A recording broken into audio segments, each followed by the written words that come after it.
Chapter 23, Jiho and Dong-wook's exams. A month and a half after the move, Jiho was studying. This was something nobody at the delivery company knew. Han Jiho was enrolled at Seoul National University. Business Administration. Third year. The subject his father had chosen for him, that he'd been placed in without a say. But Jiho had made one decision: if he was going to study it, he'd study it his own way. Dong-wook discovered it by accident. He came to the café at an unusual hour, found Jiho in front of a thick, annotated book, colored pens. "You're studying?" "Go away, Jiho, you're studying." "I know. Why didn't you tell me?" "Because it's none of your business." Dong-wook sat down. "Business administration?"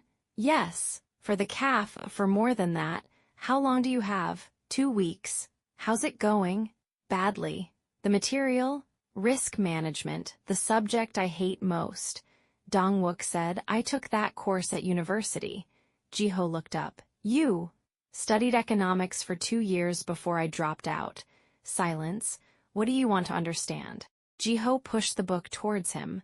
Dong-wook sat down, looked at the book, then said, "You're reading everything and applying none of it. Give me a piece of paper." He began explaining, differently from the book. Simpler, more practical. Jiho didn't interrupt, just listened. An hour later Jiho said, "That was useful." "I know. Why did you drop out?" Dong-wook looked at him, then said, "Because what I was studying wasn't what I wanted, and what I wanted had no place in that university." "Photography? Photography? Regrets?" "Sometimes, but regret doesn't photograph anything." "I'll come tomorrow night too," Dong-wook said.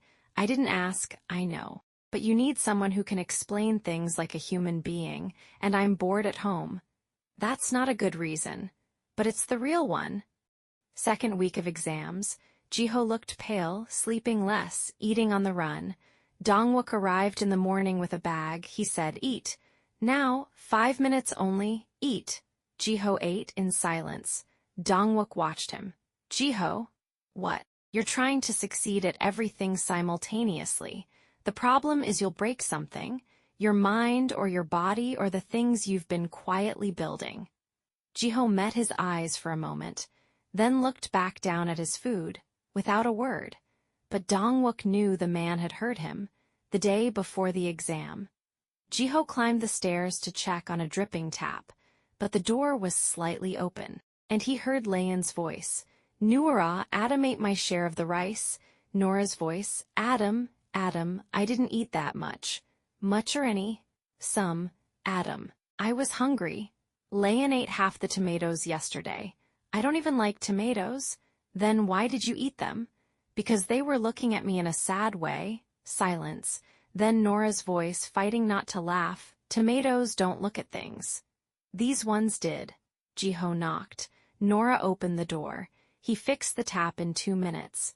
As he was leaving, Layan said, "Jiho, are you hungry? Do you want rice? Because Adam ate." "Layan," Adam cut her off. "What? Stop." Layan went quiet, then said with complete gravity, "All right, but record in your memory that Adam ate the rice." Adam said, "Recorded." "Good." At the door Jiho said, "The tap won't be a problem now." "Thank you." He paused, then said, "I have an exam tomorrow." He didn't know why he said it. It hadn't been intentional. Nora looked at him. "Good luck." "Luck isn't really, I know, but it's what people say." He nodded and went down the stairs.